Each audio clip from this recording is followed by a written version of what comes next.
Jaya Radha Madhava Kunja Bihari Jaya Radha Madhava Kunja Bihari Jaya Radha Madhava Kunja Bihari Jaya Radha Madhava Kunja Bihari Gopi Chandra Ballabha Girivardhari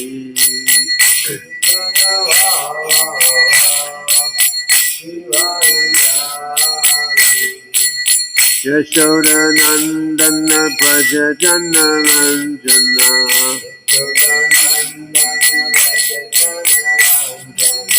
Yashoda Nandana Praja Jana Ranjana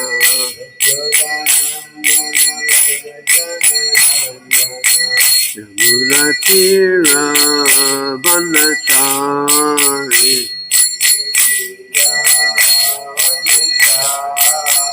Yamuna Tira Vanachari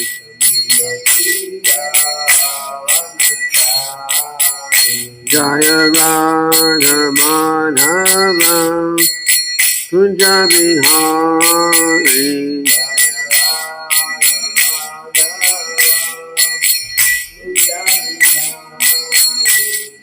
Gopi Jana Vallabha Girivardhari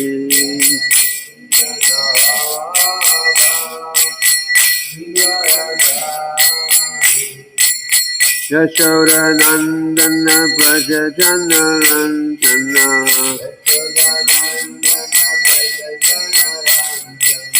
Yamuna Tira Vanachari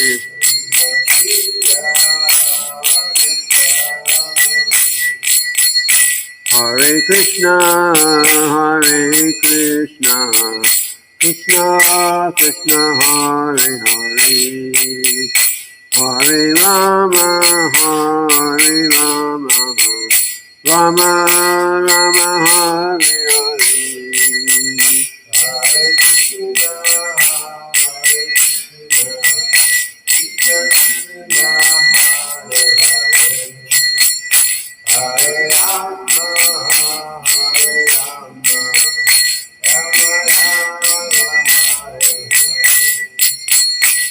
Hare Krishna Krishna Krishna Hare Hare Hare Rama Rama Rama Hare Hare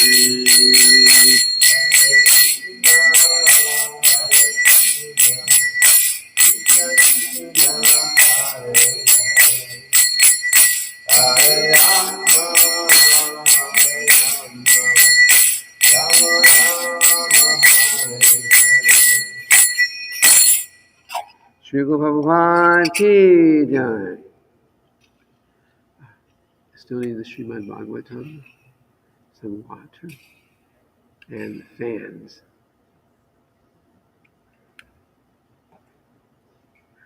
Om Namo Bhagavate Vasudevaya. Om Namo Bhagavate Vasudevaya. Om Namo Bhagavate Vasudevaya. Om Namo Bhagavate Vasudevaya.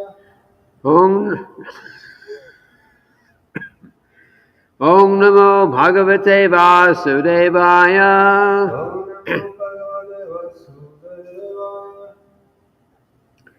So we are reading from Srimad-bhagavatam today, 8th Canto, 8th chapter, text number 2. The chapter is called The Churning of the Milk Ocean. The big butter churn. The churning of the milk ocean. Okay. Tam Agni Hotrim Rishayo.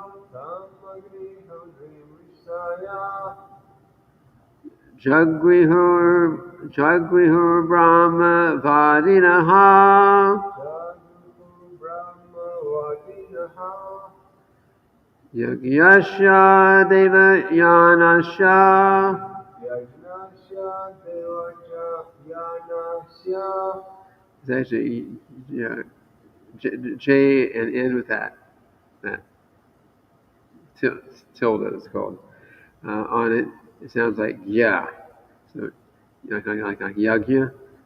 Yagyasya Devayanasya Yagnasya Devayanasya Medyaya Havishe Nripa Medyaya Havisenpa Tam Agni Hotram Rishayo Tamagni Hudim Risaya Jagrihur Brahma Vadinaha Jagruhu Brahma Vadinaha Yagyasya Devayanasya Yagyasya Devayanasya Medyaya Havishe Nripa Medyaya Havisenpa Tam Agni Hotram Rishayo Tamagni Hudim Risaya Jagrihur Brahma Vadinaha Jagruhu Brahma Vadinaha Yagyasya Devayanasya Medyaya Havishe Nripa Tam Agni Hotram Rishayo Jagrihur Brahma Vadinaha Yagyasya Devayanasya Medyaya Havishe Nripa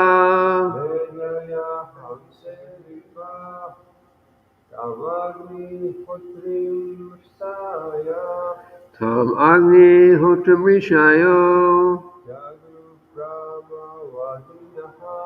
Jagrihur Brahma Vadinaha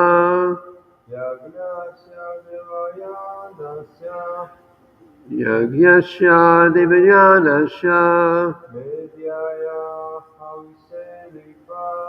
Medyaya Havishe Nripa Tam Agni Hotram Rishayo Jagrihur Brahma Vadinaha Yagyasya Devayanasya Medyaya Havishe Nripa.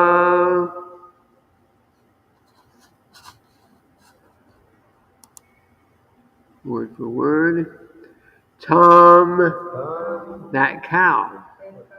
Agnihotrim, absolutely necessary for the production of yogurt, milk, and ghee to offer as oblations in the fire.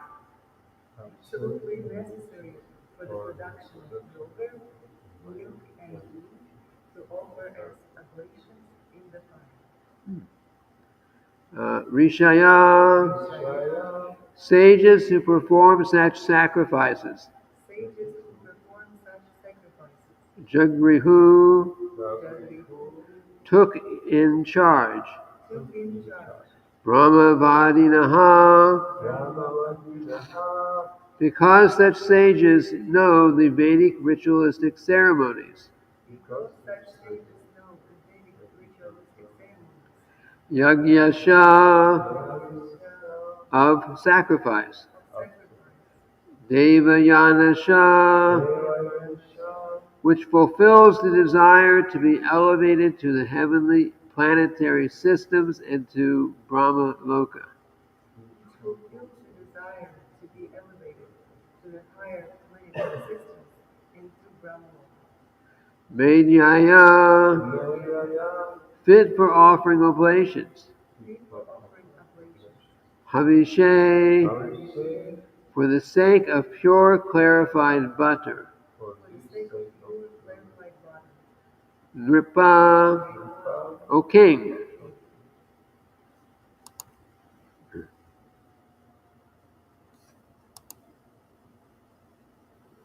O King Parikshit, great sages who were completely aware of the Vedic ritualistic ceremonies took charge of that Sarabi cow, which produced all the yogurt, milk, and ghee absolutely necessary for offering oblations into the fire. They did this just for the sake of pure ghee, which they wanted for the performance of sacrifices to elevate themselves to the higher planetary systems up to Brahmaloka. Okay, remember they got a Sirabi cow out of the churning of the milk ocean. So, okay, repeat after me. O King Parikshit, great sages who were completely aware of the Vedic ritualistic ceremonies took charge of that Sarabi cow, which produced all the yogurt, milk, milk and ghee absolutely necessary for offering oblations into the fire. They did this just for the sake of pure ghee, which they wanted for the performance of sacrifices to elevate themselves to the higher planetary systems up to Brahmaloka.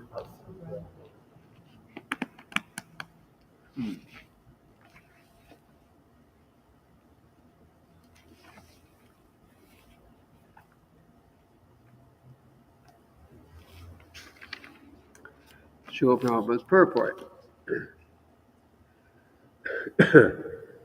Sarabi cows are generally found on the Vaikuntha planets. As described in the Brahma Samhita, Lord Krishna on his planet, Goloka Vrindavan, engages in tending the Sarabi cows. Suravir Abhipalayantam, Chintamani Chakara Sadhva Sukalpa Vriksha.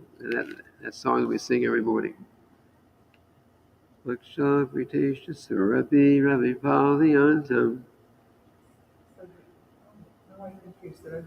Yes, it's part of the when we greet the deities. That it's the Brahma Samhita prayers, some of them, and that particular one is being quoted from here. We're singing every morning. Lakshmi Sahasra Sata Sambrama Sevyamanam Govindam Adi Purusham Dham Bhajami. I don't know if I can give you the full translation.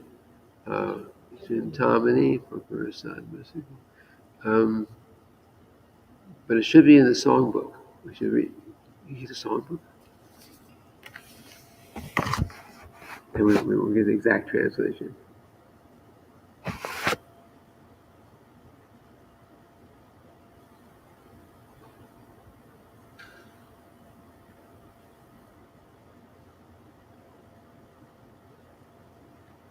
Yeah, Brahma Samhita.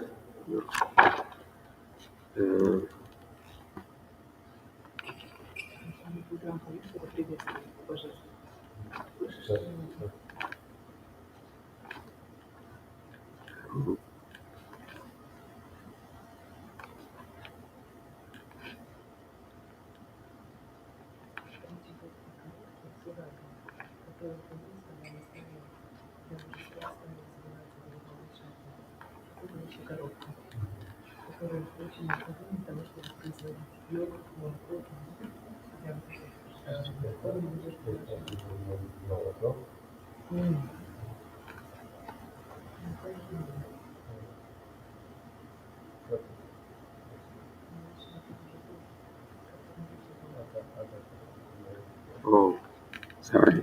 It's not well, not the translation. Oh, man. No. Sorry. The translation is not here. I'll bring it tomorrow.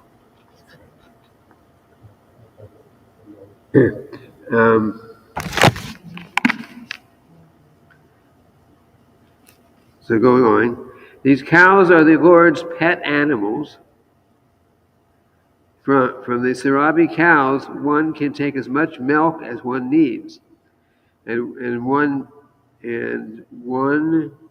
may milk these cows as many times as he desires. In other words, the Sarabi cow can yield milk unlimitedly. You translate, right? Milk is necessary for the performance of yajna. You translating? Okay. You just pick one last class, so you just picked last, right? He wasn't here last time, so I just told him about the radical. Okay. Sages know how to use milk to elevate human society to the perfection of life. Since cow protection is recommended everywhere in the Shastras, the Brahmavadis took charge of the Sarabi cow, in which the demons were not very interested. The demons were not even interested in the Sarabi cow. They saw no benefit. Om Ajnana Timarandasha Gyananjana Shalakaya Chakshorun Militam Yena Tasmai Shri Gurave Namaha. So,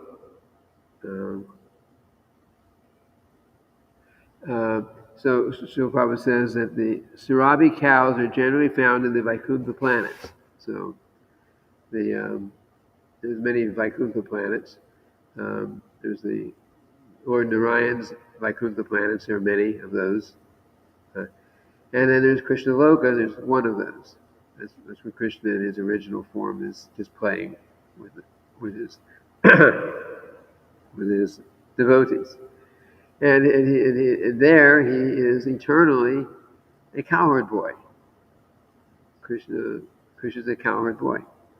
So you can imagine how dear the cows are to Krishna. That he's in material society, to be a cowherd boy it's Vaishya work. It's not particularly a high position as far as social structure.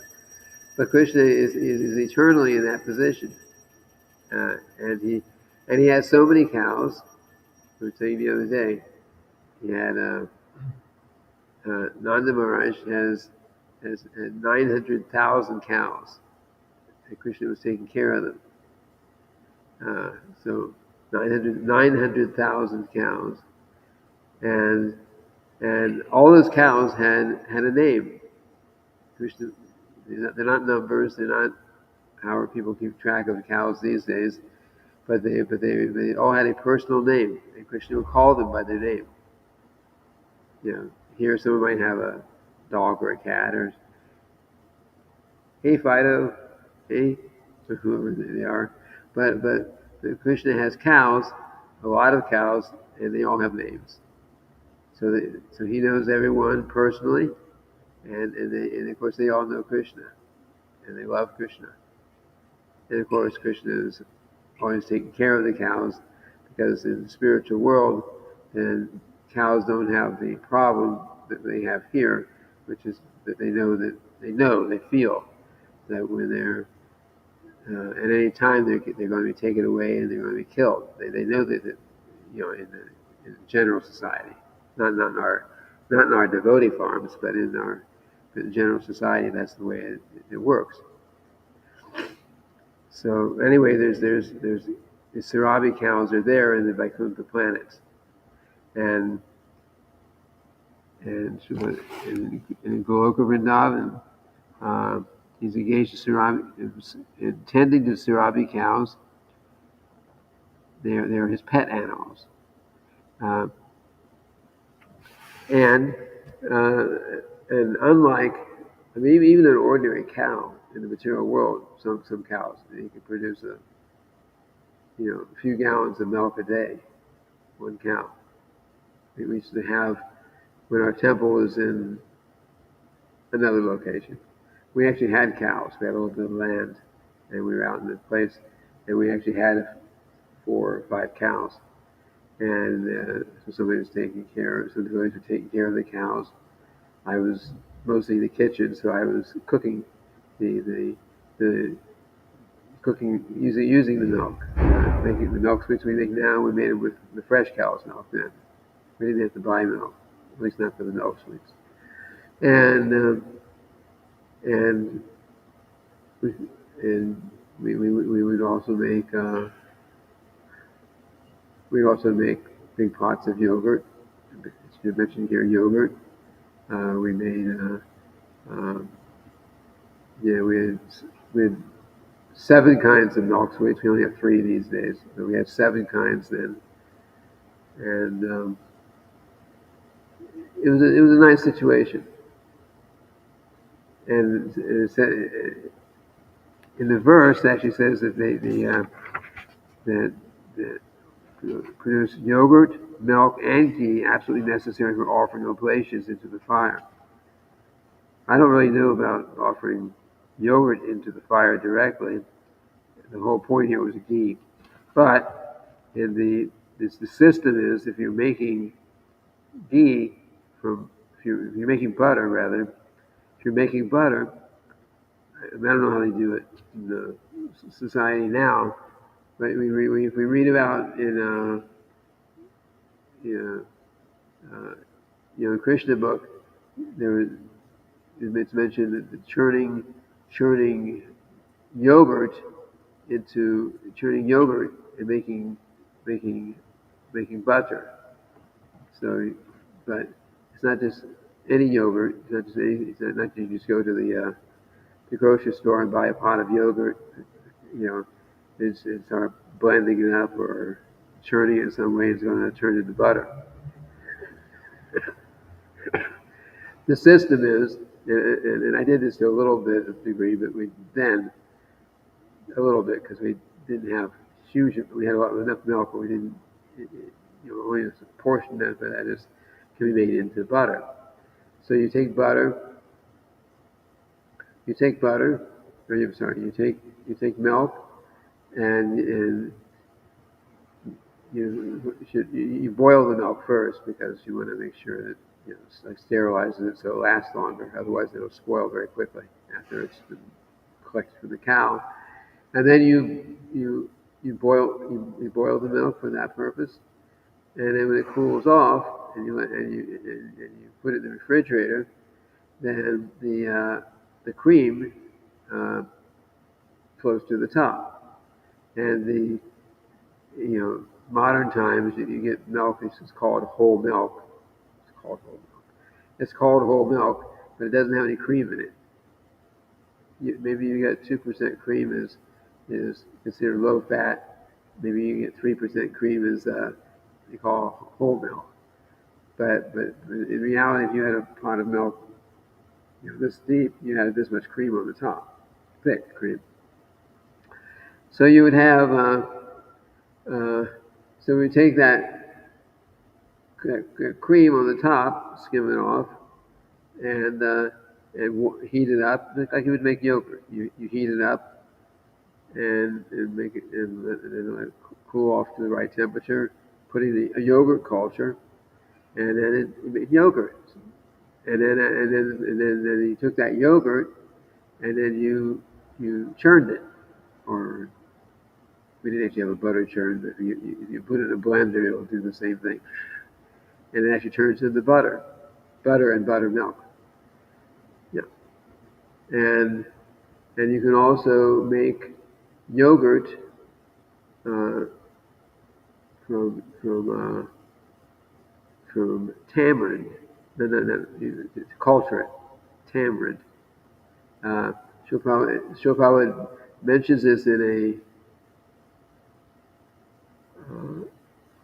it's a purport. He's talking about it's an analogy where taking like how Krishna can be transformed or Vishnu is transformed into Lord Shiva. He expands himself like that. but there's a little difference there. So Krishna says the comparison is like milk can be made. It says milk in contact with sour tamarind can become yogurt. So Krishna can become, or Vishnu can expand himself as Lord Shiva, but Lord Shiva cannot expand himself to be Krishna. He can't make yogurt back into milk. That's the analogy. But the analogies are also true. In Vedic knowledge, there's a lot of analogies used, but the analogies are all real. I mean, they're practical examples. So when I was in the kitchen more back then, that was my service mostly. So I took that milk, heated some milk, and I took some tamarind, like you find the tamarind with the pulp and everything, and I put a little bit of tamarind into the warm milk, and it actually turned into yogurt. It was real yogurt. And then you took that little bit of that yogurt and used it to continue cultivating. We had for almost a year till somebody threw it out the starter. We were making a big pots of yogurt. It all started with milk in contact with tamarind. We didn't use yogurt to start it. So anyway, these things can be done. So as far as this purport goes, Shri Gaura Shri Radha Brajavihari Jagannath Balaram Lady Subhadra Gaura Shingade Prahlad Maharaj Ki Jai.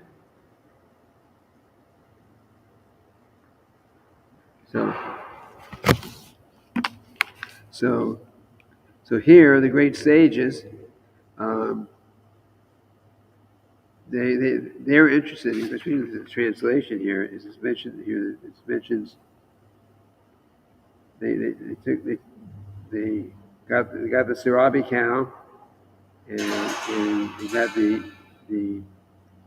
products that can come from milk, and they did this just for the sake of pure ghee, which they wanted for the performance of sacrifices to elevate themselves to the higher planetary systems up to Brahmaloka. So it's an interesting point here. I'm surprised Shubha doesn't expand on that particular point here. These are sages. They're brahmanas. They were elevated people in Varnashram system, but they were not. They were actually not devotees of Krishna, because a devotee of Krishna is, if he has ghee or if he has something, he's not going to be trying to perform sacrifices so he can go to the heavenly planets. The heavenly planets means you go there for increase your own enjoyment. So, but of course they're following the Vedic system, and by offering, taking this ghee, and which they produced by maybe making the milk and the yogurt and making that into butter and making that into ghee, and they're taking that ghee, and they're performing regular fire sacrifices. We just do very rarely here now, but some places these things are done every day, every morning. It's just like part of the daily. Like we have our morning program, so the sages would have, as a part of their morning program, would perform a fire sacrifice. So you imagine it uses a lot of ghee, but their purpose, according to this purport, was not devotional service. Their purpose was actually was to elevate themselves to the higher planetary systems for material enjoyment. That was their goal. But which is, everyone has to act on where they're at.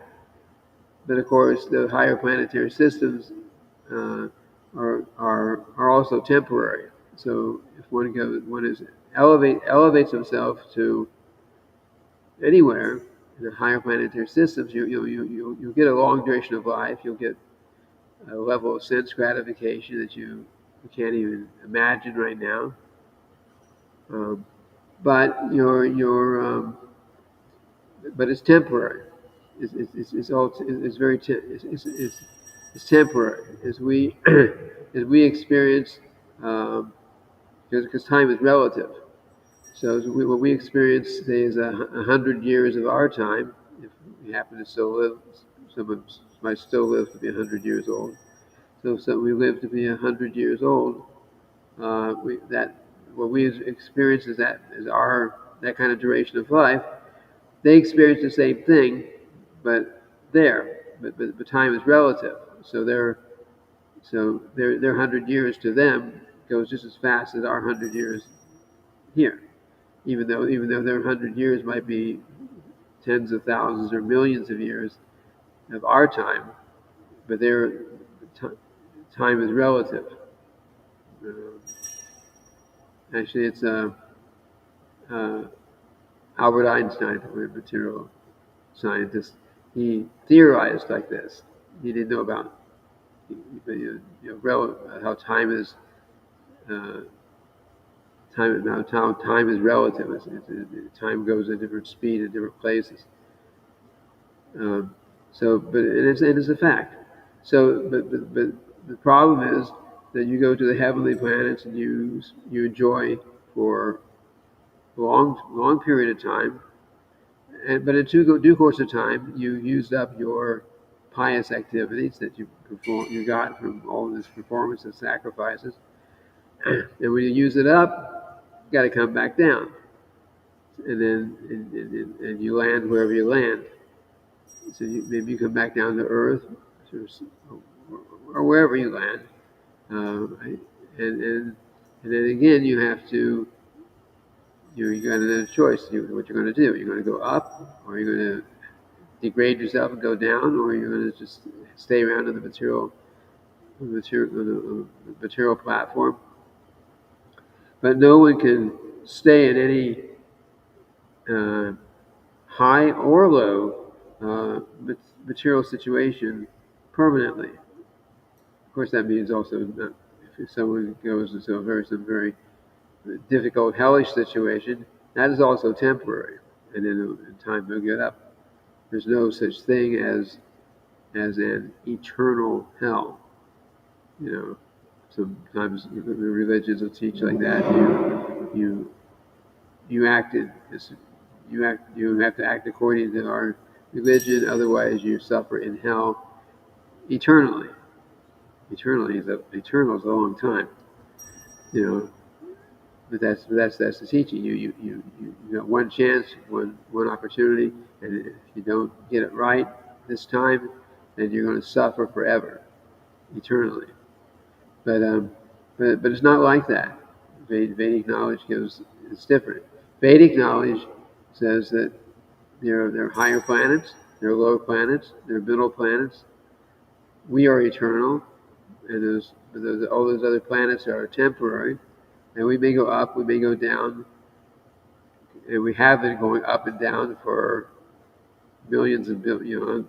They always say since time immemorial. It's like the beginning of time. Just a long time ago. We can't. Many creations have come and gone, and we've come, and we're still here. But we have the means at any moment that we desire to take up the path of Krishna consciousness, give up any sinful life, and practice Krishna consciousness seriously. And as any lifetime, as soon as we are ready, then we can. The process is there, the path of Krishna consciousness is there, and we have every opportunity to go back to the spiritual world. So if we have all this knowledge about Krishna, and we're thinking, well, Krishna is nice, but I think I'm going to go visit Brahmaloka for a few trillion years. Then I'll come back and see Krishna again. That would be very unintelligent. And there's every chance that we would mess up. Even Srila Prabhupada writes that our first birth in the material world is as Lord Brahma. But Lord Brahma, he says this most of the time, after Lord Brahma's birth, or that soul who took that first birth as Lord Brahma messes up somehow, and it ends up going completely degrading himself. And if our first birth of every living entity is Lord Brahma, there's only one Lord Brahma in a universe, and there's no we can't count how many living entities there are. So that means we've all been here for many creations, not just lifetimes, but many creations like that. So we have all this knowledge of why we're who we are, where we've come from, what we've gone through, and what the actual perfection of life is, and it's our responsibility and our duty to take that up seriously, finish up our business in this lifetime, by practicing Krishna consciousness, giving Krishna consciousness to others, which is a very big part of our becoming Krishna conscious, and finishing up everything and going back to the spiritual world. This is our chance. Maybe if we don't do it this lifetime, we don't know if we will get it, the next actual opportunity. So now we know we're here. We're in the middle of the situation. We're sitting in the Hare Krishna temple. We're doing Srimad-bhagavatam class every day. Or Chaitanya Charitamrita class every day, every weekly, and we're practicing this way of life, and it's just it would be irresponsible for a human being that has all this chance, all this opportunity to say, okay, maybe next lifetime I'll take it up. Maybe I'll just put it off. I don't care. I want to mess around a little bit. Like have some prasadam. I'll take a good birth, and for sure next lifetime I'll become Krishna conscious. There's no guarantee. There's no guarantee. The material world is material situation is very, as you say, it's flickering. In fact, there's a song by Srila Narottam Das Thakur. What's the name of the song right off? The song describes, or maybe it's Bhaktivinoda Thakur. Anyway, it's describing how it's just like being like a drop of water on a lily leaf. Lily leaves are how big they are, and then you have water on it. But at any point, that leaf could go, whoop, and the water, it's gone. So same thing. Material life is very uncertain. Someone could be in a very good, wonderful, big material situation, and maybe at any moment, everything could completely change. You fall out of that situation. You could be the richest person in the world, and something happens, and you either die or you lose all your money. I mean, anything can happen. So we shouldn't be too dependent on all these things. We should concentrate on just becoming Krishna conscious, finishing up our business in this lifetime, and in the process, see how many others we can encourage to come along with us, and back to God, back home, back to Godhead. This is the real business of human form of life. What the sages here are doing, they're kind of missing the point. Sages doesn't mean devotee. A devotee can be a sage, but a sage isn't who's interested in just elevating themselves to the heavenly planets is not a devotee. So they'll get what they want. They'll get the higher planetary systems, but in due course of time, they're going to fall down from that, and again they've got to try to concentrate and become God conscious, Krishna conscious, and going back to the spiritual world. Anyway, there's a couple points here. It's 8:27 right now. Any questions, comments?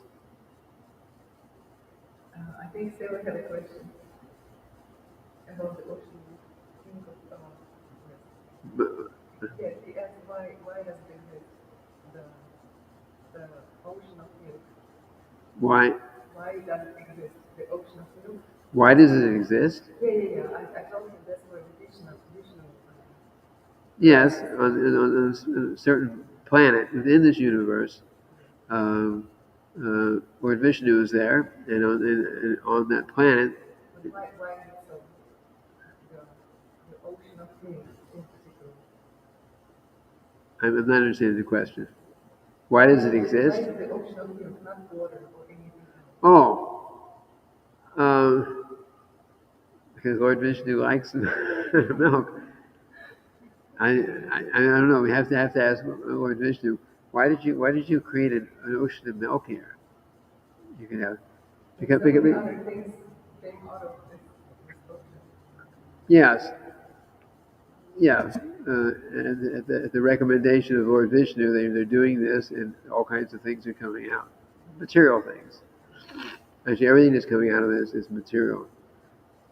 But why an ocean of milk instead of something else?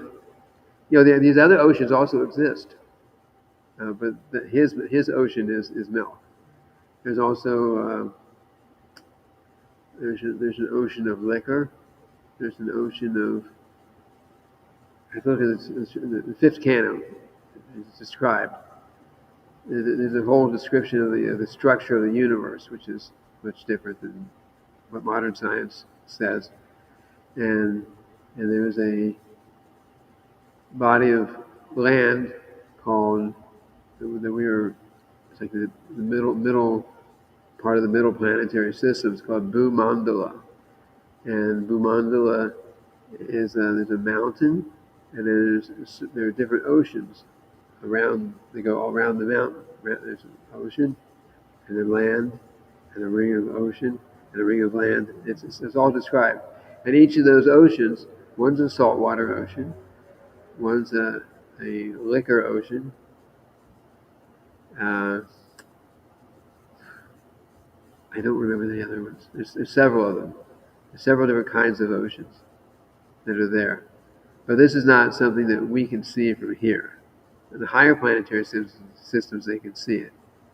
We're pretty limited. We can only see our own oceans, which is salt water, and we can't even see that all completely, because somewhere in there's these big things like Tim gillowfish I mentioned before. The Tim gillowfish. One devotee asked, we brought this up several days ago about the Tim gillowfish. Do they still exist? Srila Prabhupada said yes, they do.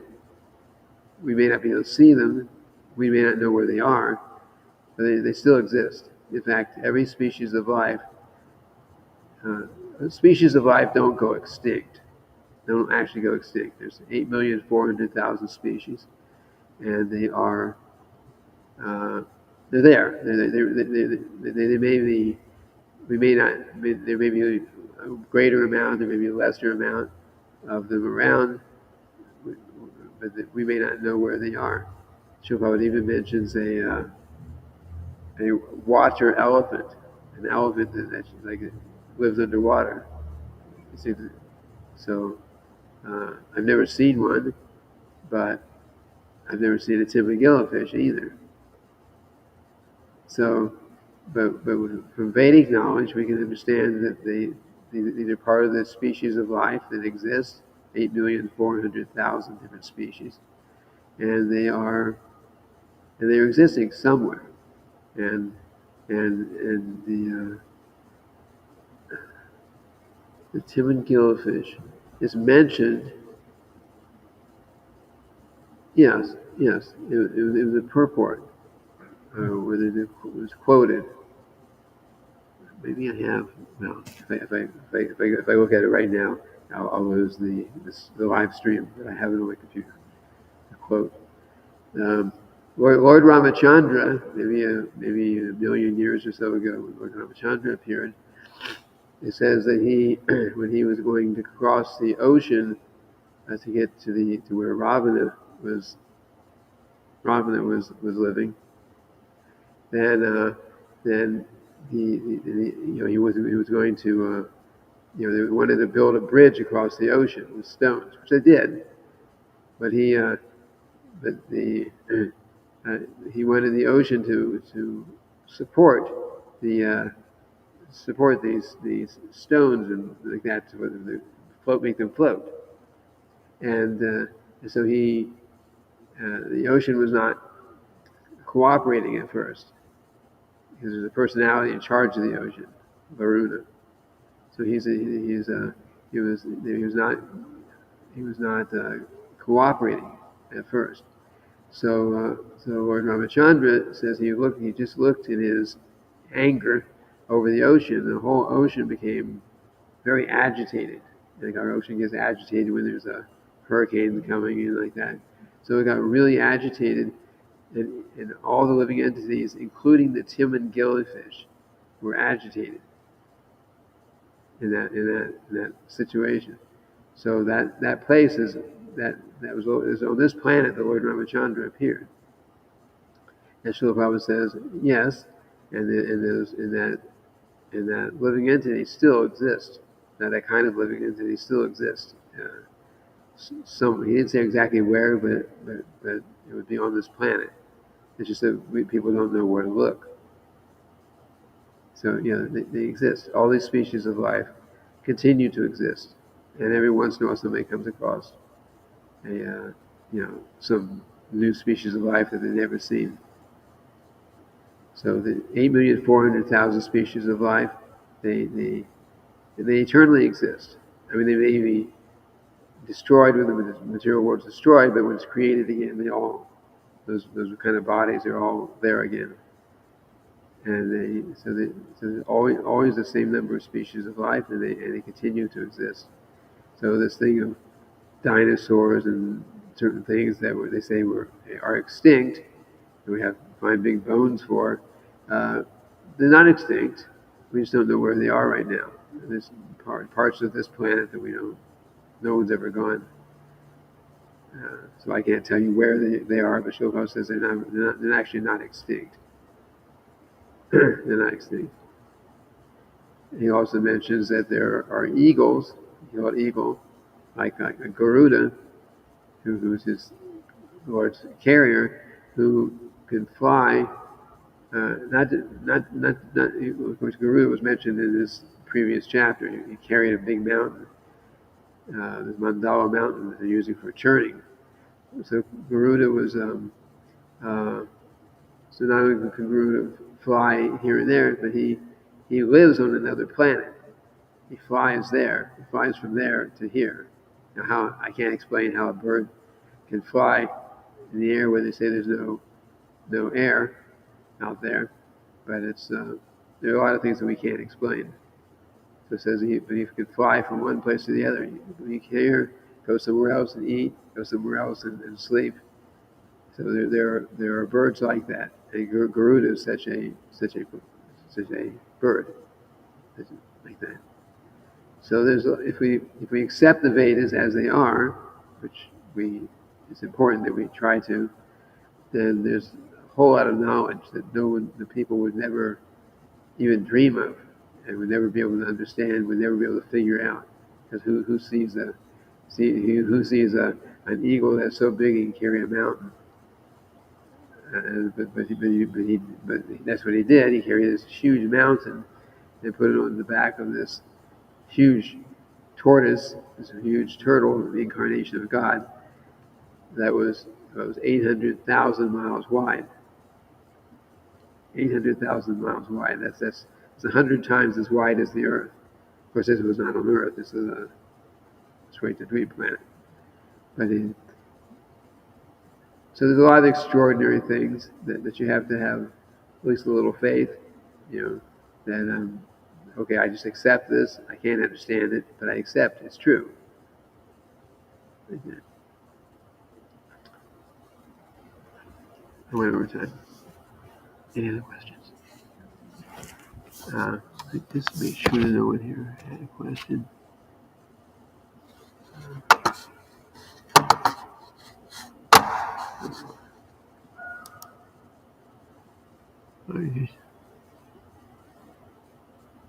No.